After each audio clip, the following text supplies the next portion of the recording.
right, well, let me welcome everyone here to the third in our series entitled Personalism in the Professions. This is session 3 entitled The Entrepreneur Building Businesses for Persons. I'm John Henry Crosby. I'm the founder and president of the Hildebrand Project, and I'm delighted to be here with my two special guests, whom I'll introduce in just a moment.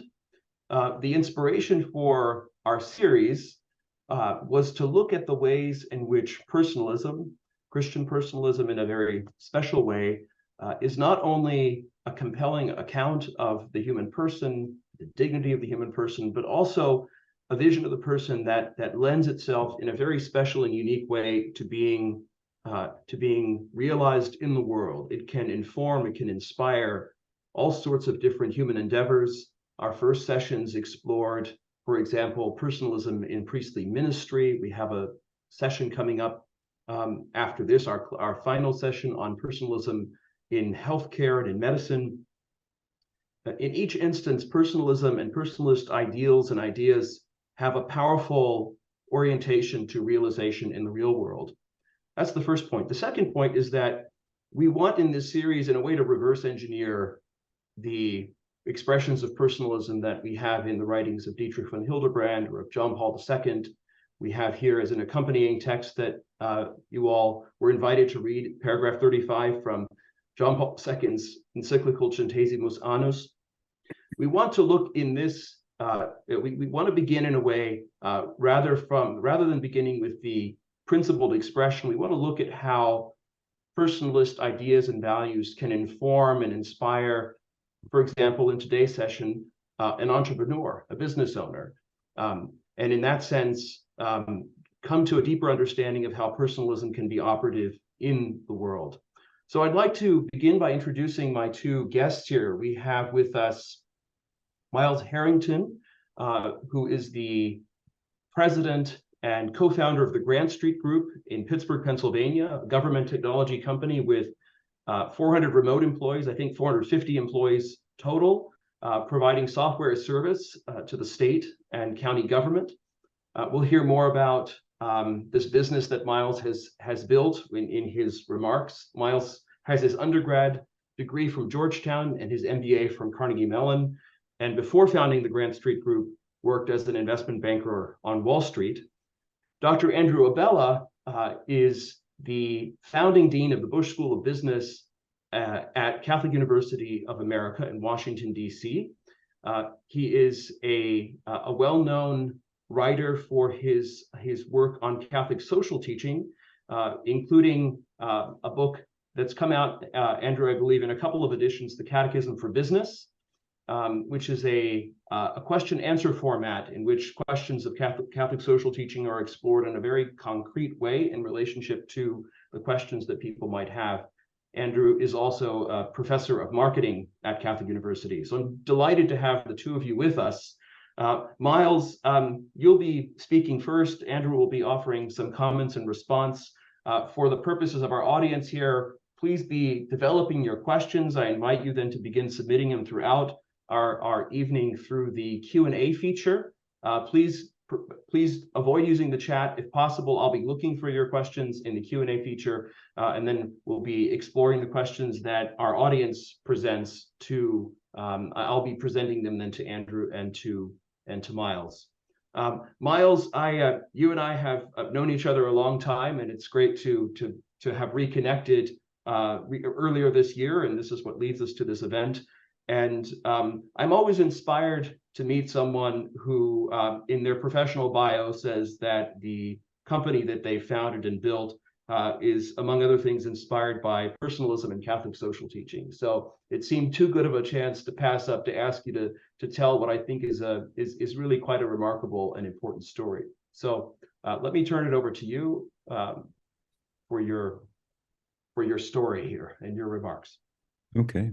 Well, you summarized my background. The only thing I would add to that is I was born and raised in Pittsburgh, and I live in Pittsburgh now. I'm married. I have 4 children, ages 13, 15, 17, and 19.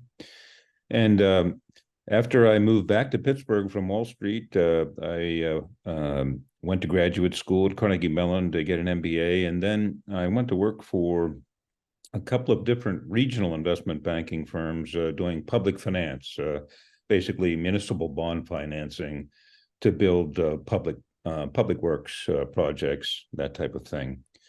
And in 1995, when I was 36 years old, my business partner and I co-founded what was, in essence, a consulting practice advising state and local government entities on how to raise capital to build brick and mortar projects. And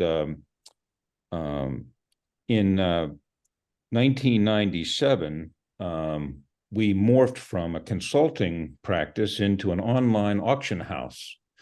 So with the advent of the internet, we decided to start offering municipal bonds for sale at auction online. And we did the country's first online auction of a muni bond sale of any kind of a fixed income sale, actually in 1997. And since then, we've done $13 trillion in municipal bond auctions and also federal agency auctions.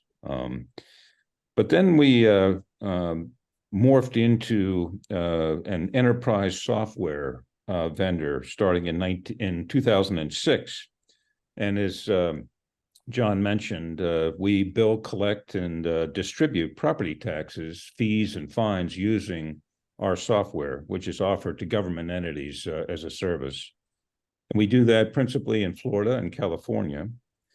And by way of example, we process about 3/4 of all property taxes in Florida. And we also process credit card payments. And we do that, for example, John, for the Bureau of Motor Vehicles in Ohio. So please use your credit card next time you go to get your driver's license renewed, so we can make our $2.50. But this has been since 2006 the primary focus of our business. And during this period from 1995, my business partner and I started in business together. To today, we've grown from 4 employees to 450. And we've enjoyed average annual growth in revenue of 20% over the last 25 years. And that's fairly unusual. It's when I say organic growth, I mean natural growth without borrowing money from a bank or from a private equity firm or doing any kind of financial engineering. And we had just one full-time sales rep during that 25-year period. And we experienced some fairly significant headwinds as well during that period. The internet bubble burst. We had 9/11. We had the global financial crisis of the mid-aughts, and then we had the pandemic in 2020. And to add insult to injury, we've got 2 founders who don't know anything about technology, taxes, or payments. And frankly, who still know relatively little about what it is we've been doing for the last roughly 15 years. And this is where personalism comes in for us. It started with, in my case, I started reading the spiritual works of Saint Jose Maria Escriva, the founder of Opus Dei. And in particular, his emphasis on sanctification of ordinary work and his example and the influence of my friends in Opus Dei led me to adopt a plan of life that included daily mass and mental prayer and rosary, the usual suspects in a plan of life.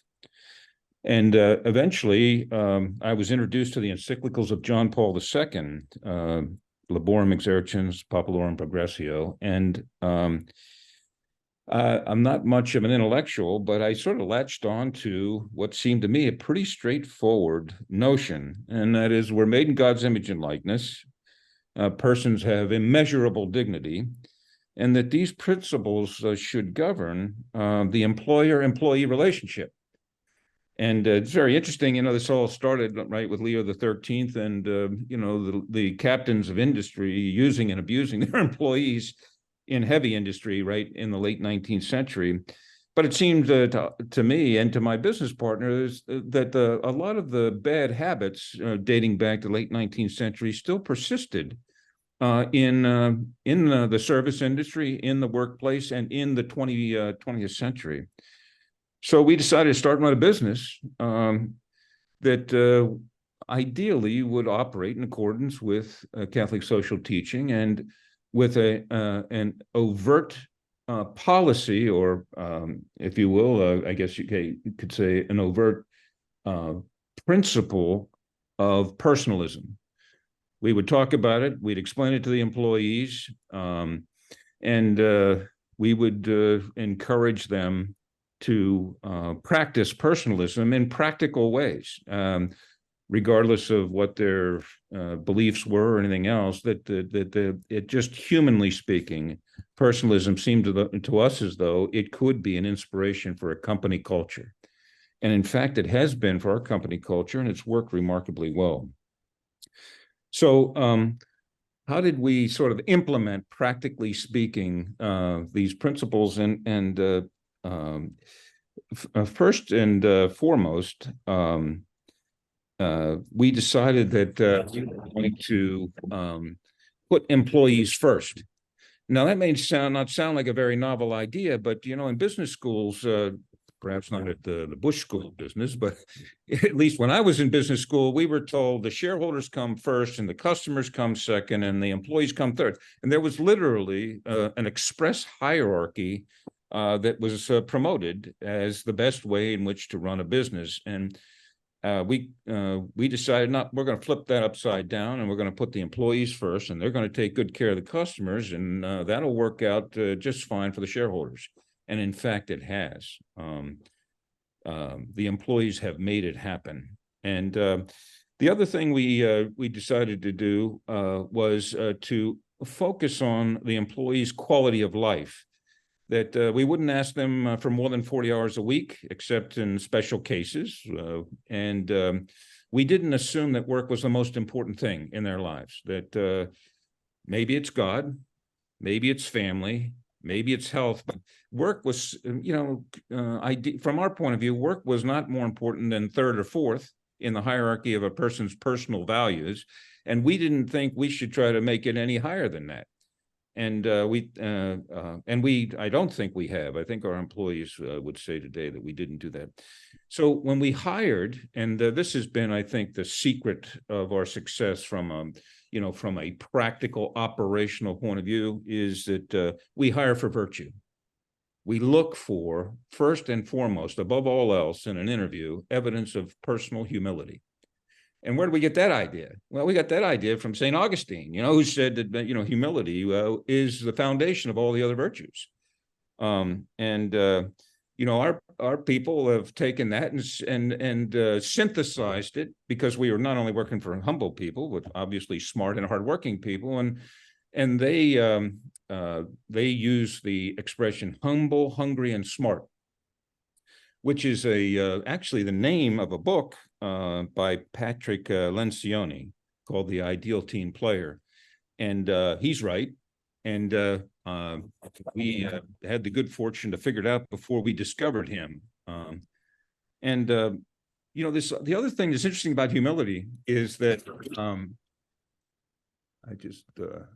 there we just lost you for a second. I'm sorry. The other interesting thing about humility is that Jim Collins, who I think is one of the best business writers, authors there is, quite frankly, at the end of his series of books, on Good to Great and How the Mighty Fall and all the rest of those, came BE 2.0, which was basically a sequel to Beyond Entrepreneurship. And what did he discover, to his surprise, was the best leaders. The single most important characteristic of the best leaders is humility. And that probably doesn't come as a surprise to anybody here, but it's an example of of a practice that has served us particularly well, this business of hiring for virtue. Another really critical thing, and I'm going to shut up here in a minute, John, you just, give me the old heave ho, but another really vital thing is this, from our point of view, in terms of the practice of personalism, is respect for personal autonomy.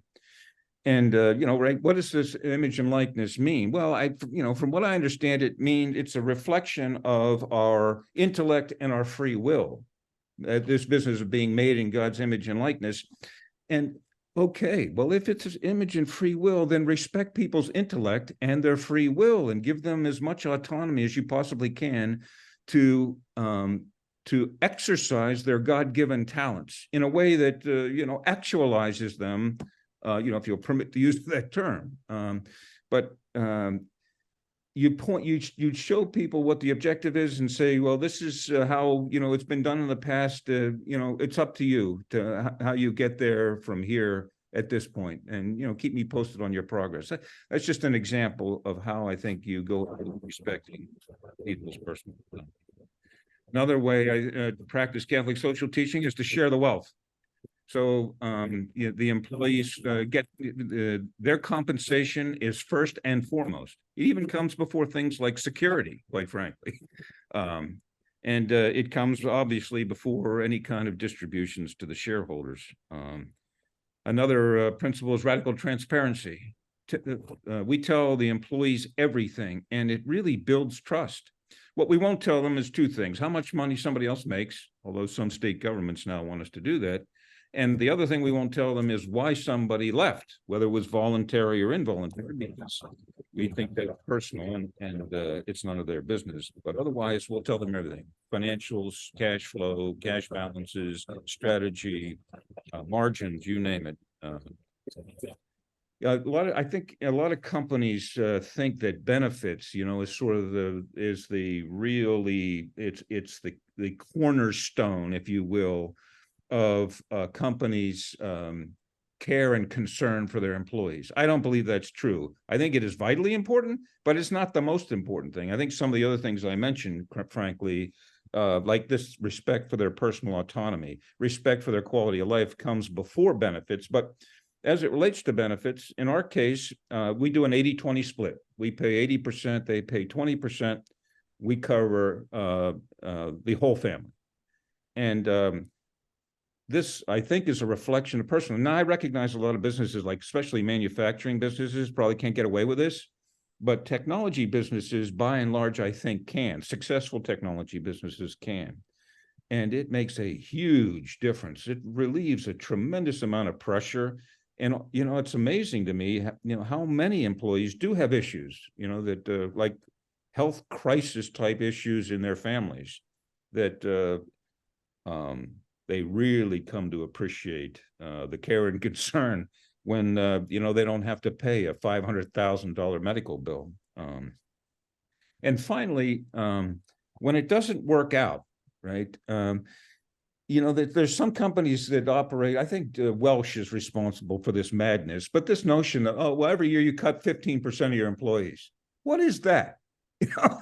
That's just utter madness, right? You got to cut the bottom 15% of your employees every year. Well, there's just nothing about that to me that makes any sense. And in any case, when you do cut your employees, I think you want to try to leave them in a position of strength. So you don't axe them and tell them you're out of here in 2 weeks, right? You tell them, look, you might want to start looking for another job now because this isn't working out. But before you tell them that, right, you give them a chance. And in our case, we put them on a performance improvement plan. And we give them typically 30 days, sometimes 60 days to try to work things out and work with them to work them out. And if they don't work out, then we try to facilitate a smooth transition to another job. And one way to do that is keep them employed. Because when somebody's unemployed and looking for a job, nobody's going to believe that, they just quit because, they couldn't, they decided they want to spend full time looking for another job. I don't know, whatever the explanations are, they're not credible.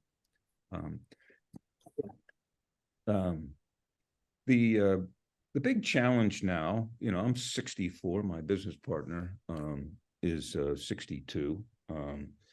And for us is, well, how do we transition out of the business in an orderly fashion? We have no desire to quit the business, but a business this size needs a plan, and a buy-sell agreement between, business partners doesn't work when a company gets to be the size of ours.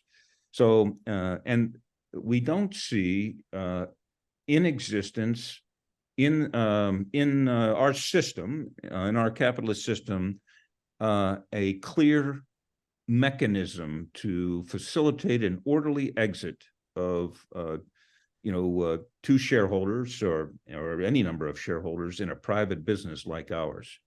The only options really for a company like ours are to sell out to private equity or to go public, which we're not big enough to do. And a lot of people say, what about ESOPs? And ESOPs work in very special circumstances, but not likely in our circumstances as a tech company in a high growth situation. And so the employees make it happen, and the better you treat them, the better things turn out. Thank you, Myles. Thank you very much. And again, I invite people to begin submitting questions, which we are taking note of. And Andrew. Thank you. In a certain sense, what Myles has said makes anything I say superfluous, right? Because what we do in the business school is we study the social doctrine of the church, and then we apply it to business situations. But the most common pushback we got certainly early on is, oh yeah, well, that's very nice in theory, but does it work in practice? And you just heard from Myles, it works incredibly well in practice. So what I'd like to do is maybe just kind of highlight some of the things that Myles said and connect them maybe more directly to the social doctrine for those who are maybe a little newer to the social doctrine. There are a number of principles within the social doctrine, first and foremost, the one of human dignity that Myles began with, right? That it sort of underlies everything, grounded in the fact, Myles, as you said, that we are created in the image and likeness of God, and therefore have that infinite dignity.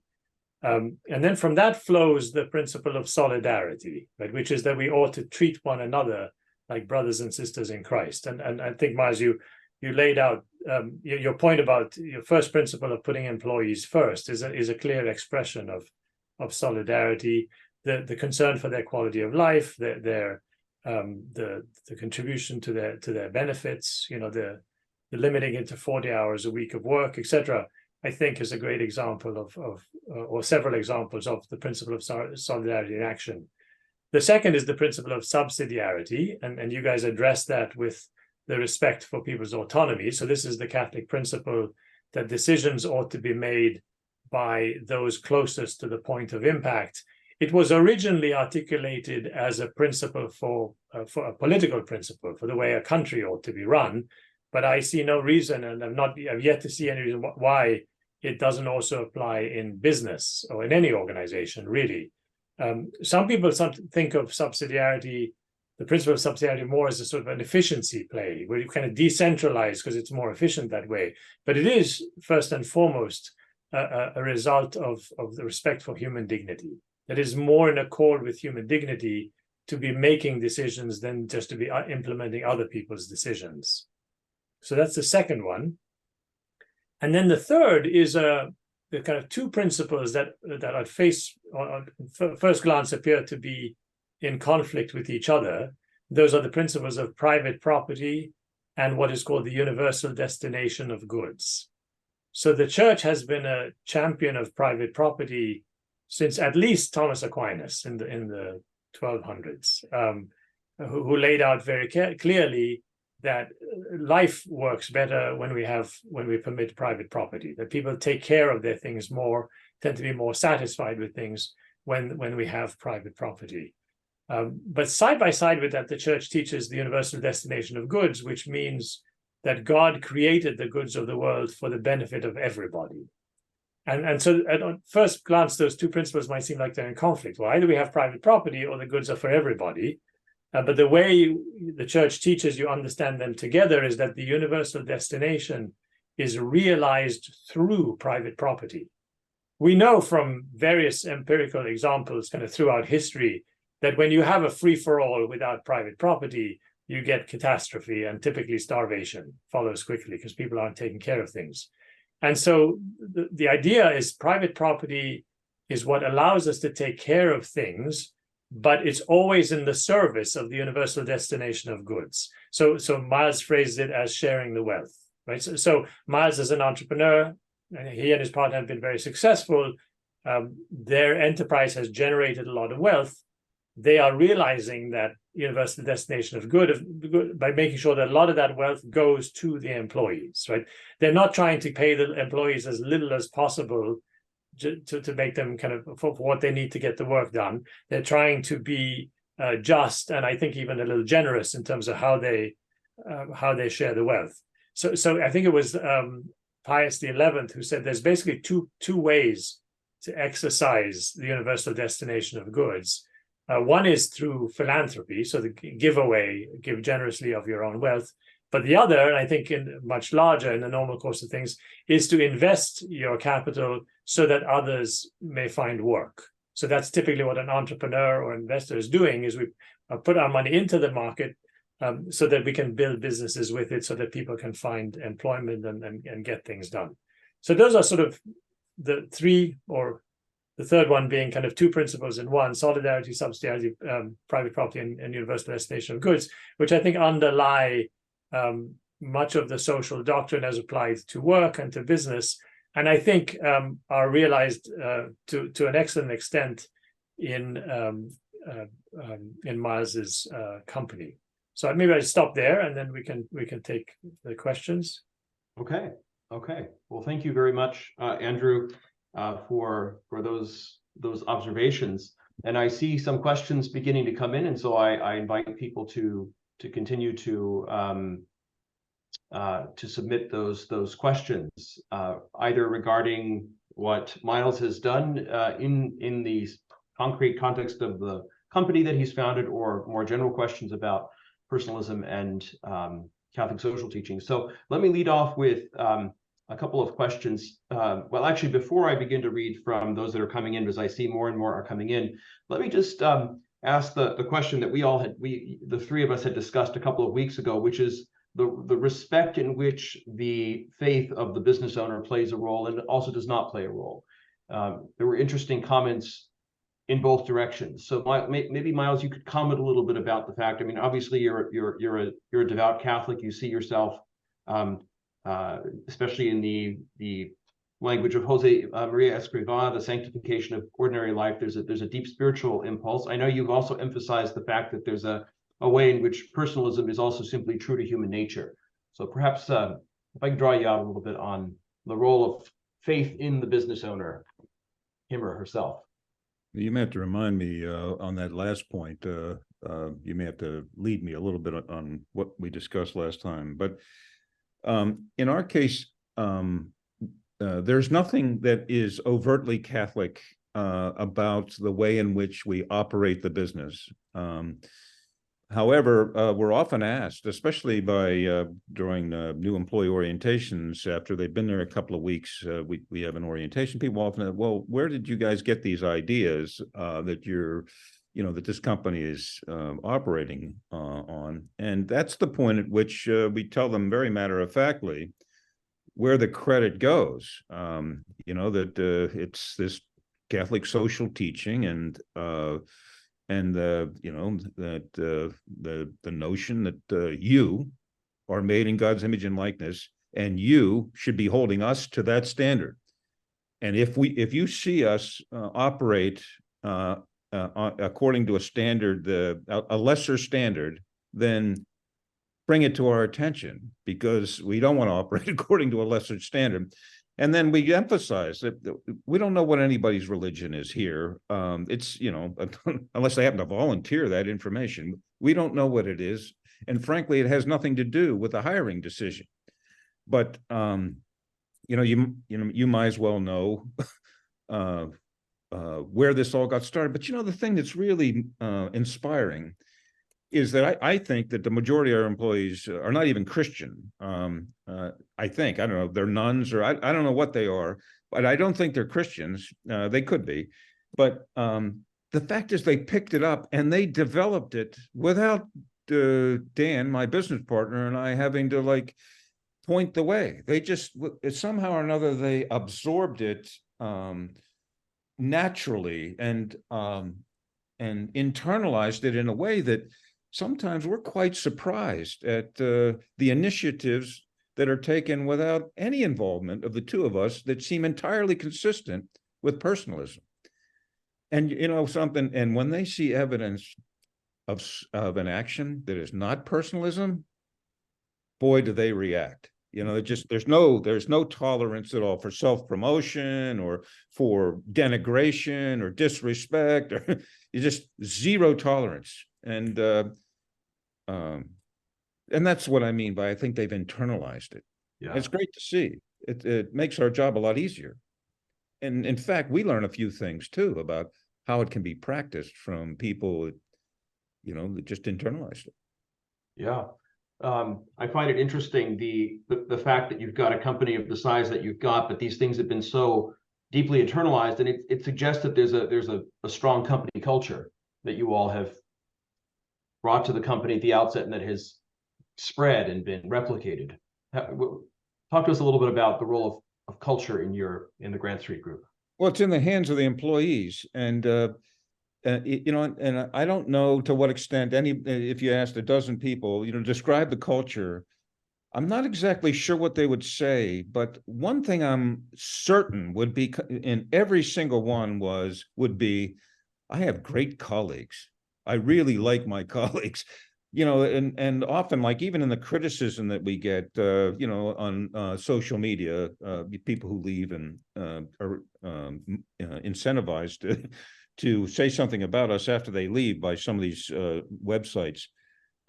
Almost invariably, even when they had a bad experience with us, they rave about their colleagues and how generous they were with their time and how much they liked them. And, you know, they mean, you know, I don't know about that founder, but I really like my colleagues. And that, I don't, you know, that suggests to me that the culture is one of a genuine mutual concern, and what that results in very good business practices. People talk to each other, you know, people say what they think. They're, you know, when somebody's underperforming, it's a lack of charity, and they wouldn't put it in those terms, but they know it's a lack of charity not to tell them explicitly, you know, here charity, but here's what's wrong with your performance. And some of our employees will say, you know, I really respect the way you guys even hand out criticism here. You know, we don't do it all right. I mean, there's plenty of room for improvement. I don't want to give you the wrong impression, but I have the confidence that the employees, you know, wherever there's a gap, you just once they start to focus on it, they plug the gap. It's whether it's in business strategy or culture or, you know, anything else. Yeah. Well, Andrew, I'd be interested to hear you comment a bit on this, because it seems to me that regardless of the role of the employees in sort of embodying and maintaining the commitments to the kind of culture the company has, it doesn't come from nowhere. And many companies, of course, become extremely hostile environments, right? They're, you know, depending on the kind of company, you know, especially if you think of law firms or tech companies, they can be, you know, highly competitive. You know, there's not much of a sense of working together. It's about, you know, there are a lot of stepping stones along the way to get to where you want to get. So Andrew, what do you think about this role of the founders, at least giving the initial impetus to the culture? Well, as Myles mentioned, they hire for virtue. They hire virtuous people. Myles is too humble and obviously wouldn't say this, but he himself is a virtuous man, his partner too, because, you know, employees are always watching. Are you walking the walk, right? And the moment the founder or senior manager is seen to be not living according to the espoused values of the company, I don't want to say it's all over, but it's greatly endangered, right? And so if from the early days, everybody in the company has been striving to live this way, particularly those at the top, I think as new people come in, they look around, they go, wow, these folks mean this stuff. They mean it. They live this way. And it's refreshing and encouraging, and that sort of draws more people in. I'm not surprised that many of them are not religious, but still kind of are all in for this, because the personalist principles are like the rest of the Catholic social doctrine, are grounded in the natural law, right? So they don't require an intimate understanding of revelation or even a faith commitment in order to live them, because they are the best way to live as human beings, kind of as we were kind of created, because we're all created in God's image. It helps to be faithful. I would bet that two other virtuous people who tried to do what Myles and his partner have done without the help of grace would not have come nearly as far as Myles and his partner have come, just because it's hard to live a virtuous life, especially in the society we live in right now, without the help of grace. When we tell people that we've been basically business partners for 35 years, especially when we talk to people on the lawyers or investment professionals, they're somewhat incredulous. How is that possible?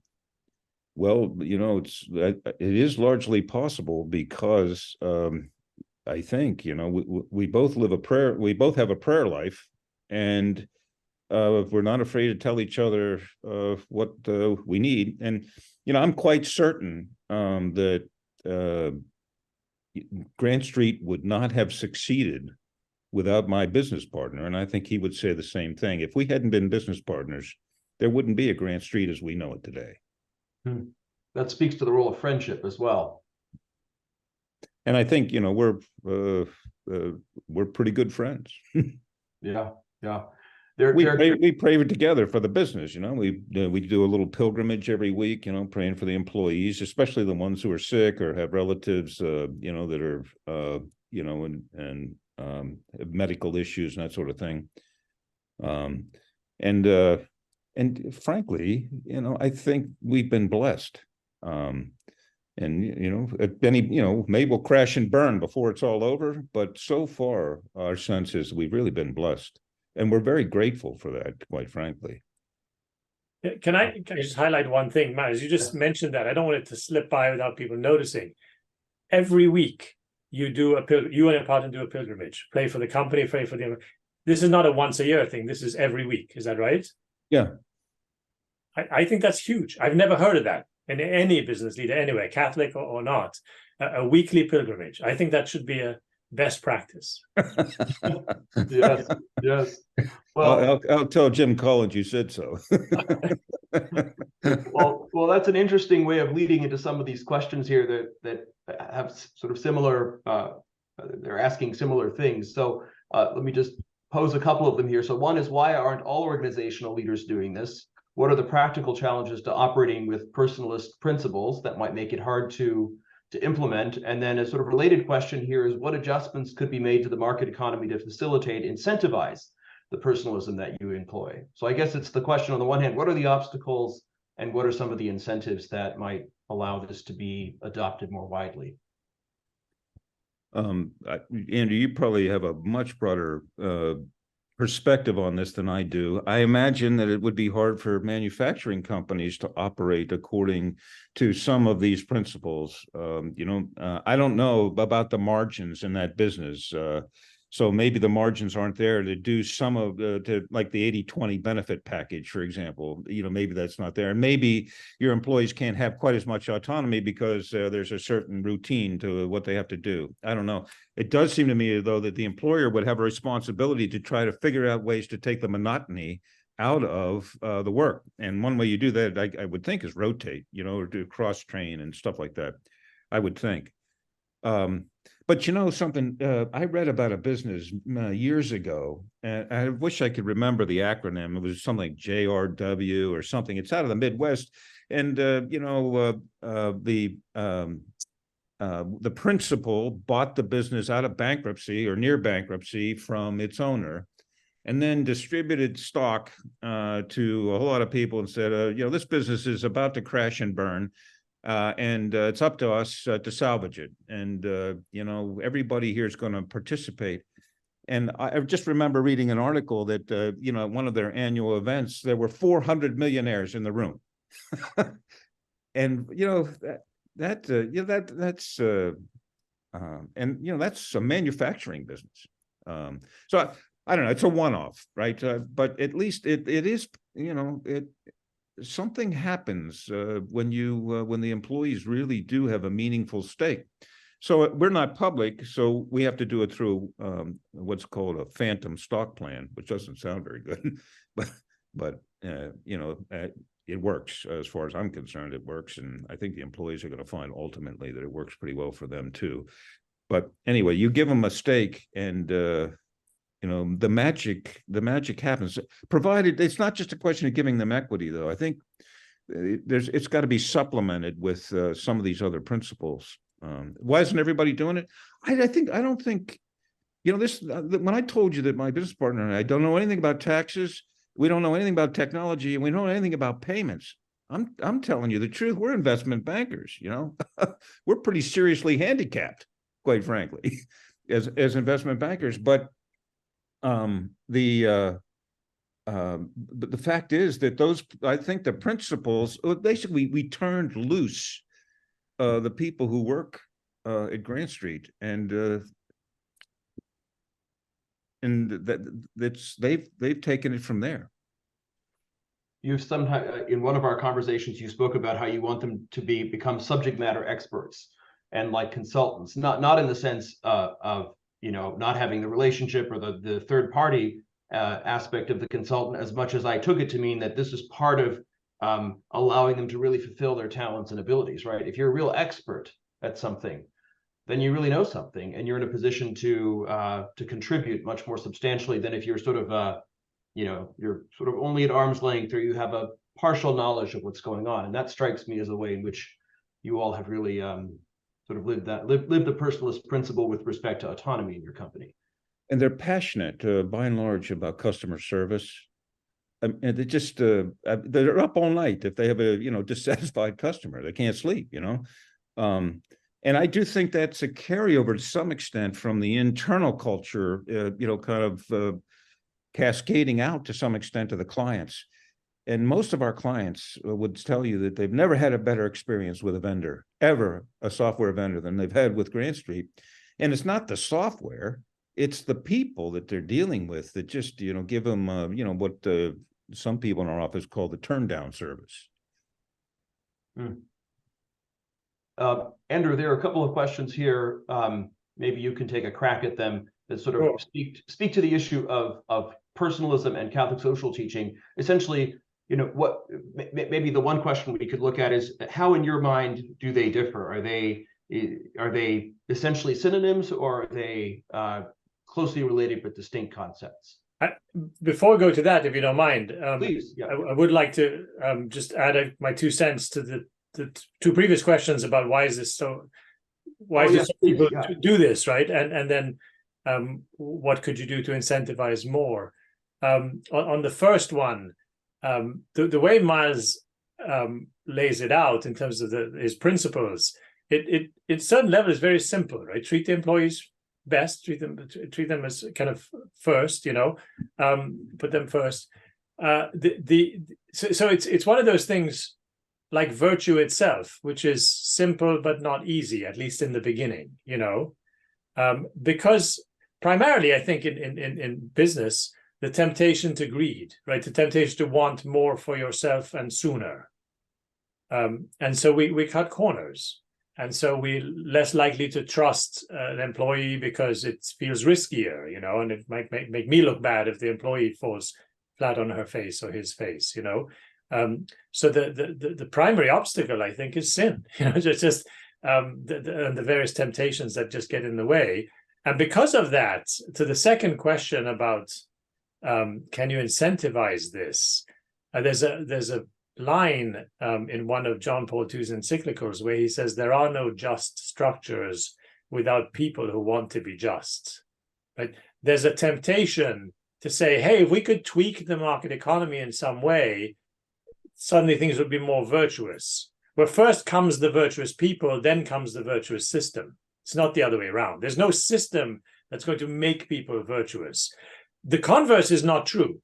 There are unjust systems, right? What John Paul II calls structures of sin, that can make good people, drive good people to do bad things, because the system is so oppressive or so kind of twisted, so much corruption or whatever, that it drives further corruption. So it is the case that a bad system can make people do bad things, but there's no way to have a system that's going to make people do good things. So the best we can do for our society is to try to root out any structures that cause corruption or facilitate corruption, any kind of crony capitalism, certain kinds of regulation. A lot of regulation tends to drive people to kind of, bending things to their advantage and so on. But it's not the system itself that's going to make people good. We just need to be promoting virtue, and then everything kind of flows from that, right? Your question was about social doctrine and personalism. Yeah, how you see those to be related and distinct. Well, I think the distinction is that the social doctrine is more about at the level of society. So it's sort of about the economy, the politics, culture as a whole. And then the implications for how to live that are, in effect, personalism, right? It's kind of the simplistic way in which I would draw the distinction between the two. But personalism is kind of the living out of the principles of Catholic social doctrine in my daily life, at work, as a professional, etc. Right. And one could also perhaps add that personalism is also the closely associated with the idea of the dignity of the person, the irreplaceability of the person, and in that respect points to a kind of sort of foundational reality, namely the person, and of course in the fully Catholic sense, Christian sense, made in the image and likeness of God. So a core point of departure. Yeah, exactly. Which is a key element, a key principle in the social doctrine, right? So yes, absolutely. Myles, there are many very interesting questions here. I'm going to try to maybe go through a couple of them. One would be here regarding, I guess this could be for business owners. Let's see here. Where did that question go? Okay, let me turn to another one for a second. So this goes back to the issue of inculturating or forming the company culture here. So the question is regarding onboarding employees and training or coaching them. So is it with respect to the core values, is it that you all, having found the virtuous employee, set them loose, or is there anything else, I guess, at the level of sort of intentional onboarding that you all do with respect to sort of integrating the employees into your company culture? I would say very little, but they pick it up from their colleagues in a very natural sort of way and very quickly. And I do think it has something to do with the alacrity with which their colleagues look for opportunities to serve them. And that, just an example, we have the Slack, we use Slack, right? And there's all these different chat rooms and stuff for different work groups. And many of the new employees are overwhelmed when they put a question in there, the number of people that charge into the chat room to answer the question that, it's usually a technical question of some sort,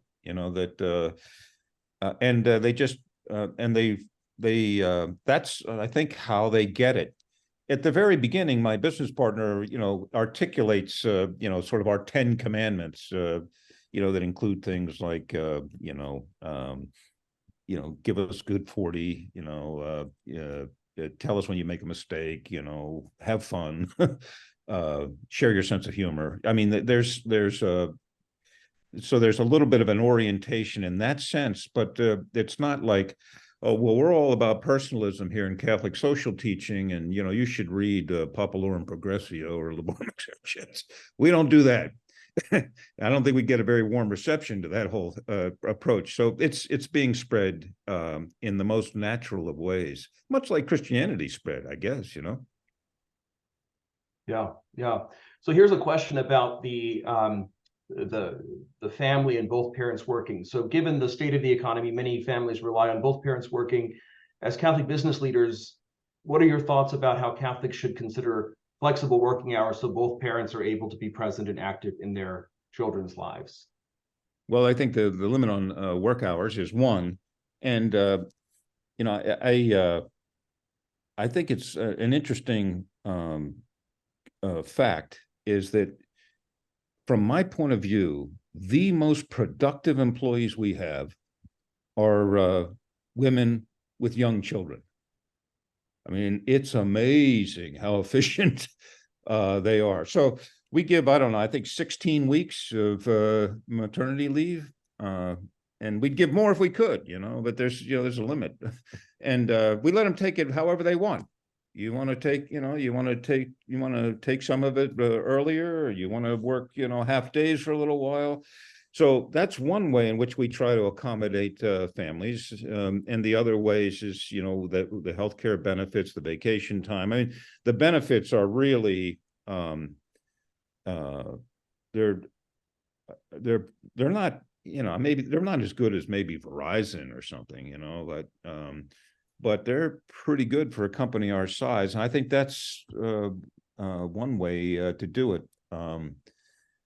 I can't think of anything else offhand that we do to promote it, other than we tell employees, look, if you find yourself consistently working more than 40 hours a week, and it's not seasonal or cyclical, then that means one of two things is happening. Either we need to help you to be more efficient, or we need to hire somebody. And more often than not, it's the latter. We need to hire somebody in order to plug a gap. And I think hopefully that's one way we support families.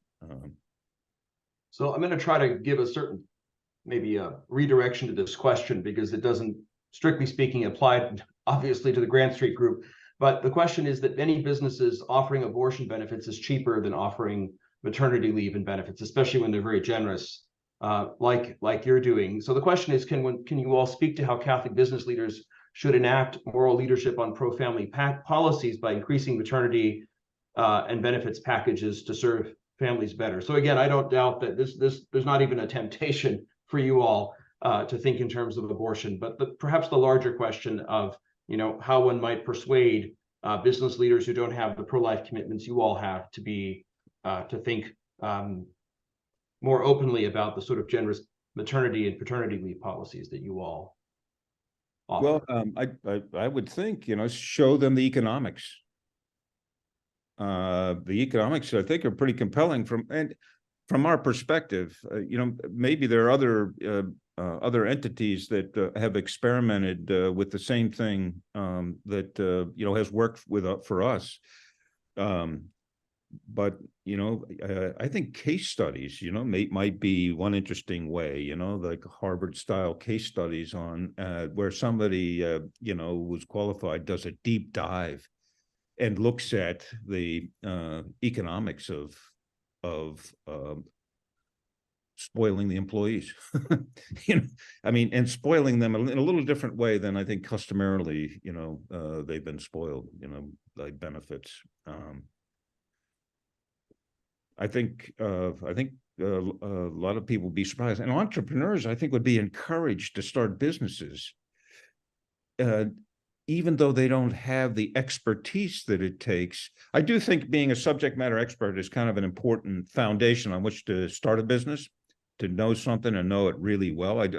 That's, for me, I think that's really important. But, as your business grows and morphs like ours, I think a lot of entrepreneurs would be surprised, just rely on the wealth of intelligence and experience and good instincts among the people that work for the enterprise. Well, maybe a last question, then also, Andrew, I want you to offer any concluding thoughts that you might have.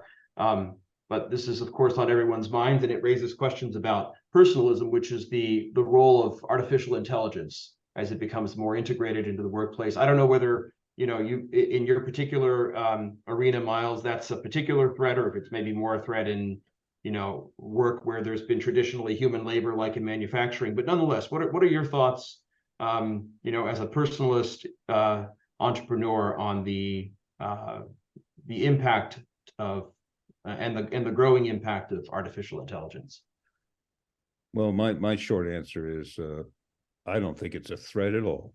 I think it's a terrific tool that, and I think there's a lot of shenanigans, frankly, going on with all this the scare tactics. It's that strategy. Take a look. I mean, basically, it's the laggards that are, I think,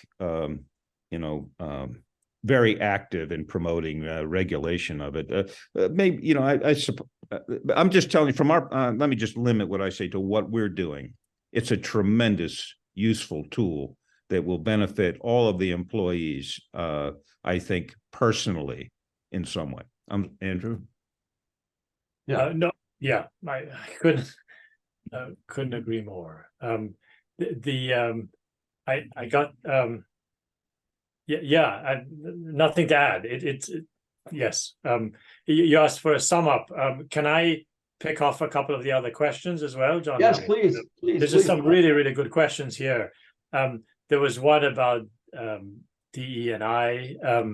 That's a really interesting area. We're just starting to, or have been the last year or so, dealing with that at our business school.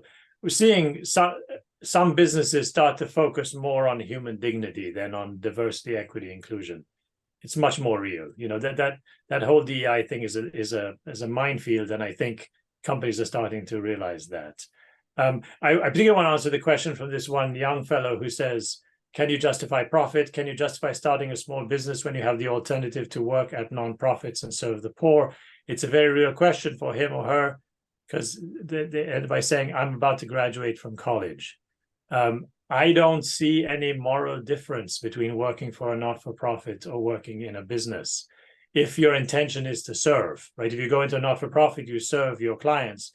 If you're in a business, you serve your customers, you serve the other employees. They're morally, I would say, equivalent. And in fact, if you do go to work for a not-for-profit, you have to ask, where does your salary come from, right?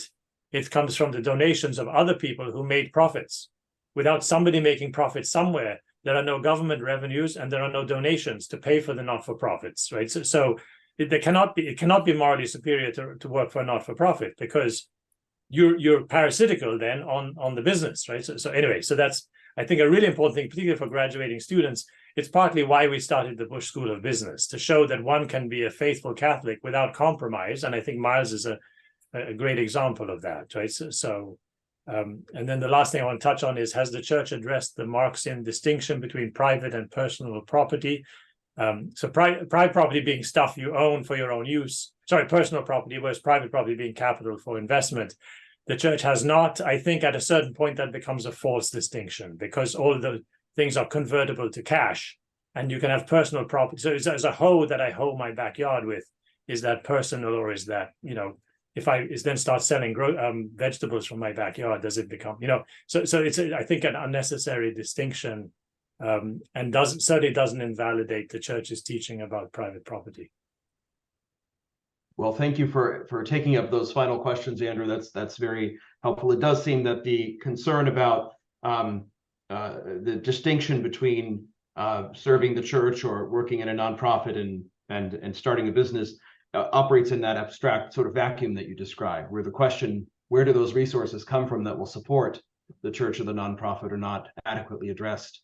Well, I certainly hope that those who've been with us go away inspired and perhaps provoked by the conversation we've had here. I think it's very inspiring to be able to speak with you, Myles, and to see how all the ways in which you're your commitments to personalism and Catholic social teaching and the inspiration of Saint Josemaria have deeply informed what you've done, and I hope that those here who are I recognize many names here in the list, and I know some of them are business owners or aspiring entrepreneurs, and I hope that that your story is an inspiration to them. And Andrew, I'm very grateful for your great commentary here, the perspective that you have, and of course eager to see how the Bush School helps to promote faithful personalist entrepreneurs, shall we say.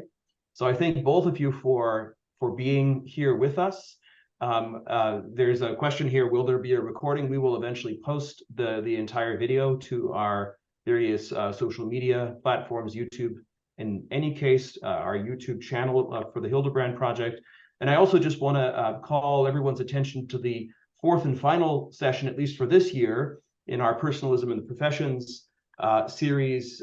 This is on physician treating the patient as person, and we'll have Dr. Roy Hine and Dr. Kristen Collier speaking about that on Wednesday, November 15th at 7 p.m. So that's already next Wednesday. So I encourage you all to join us and to invite your friends to join us as well.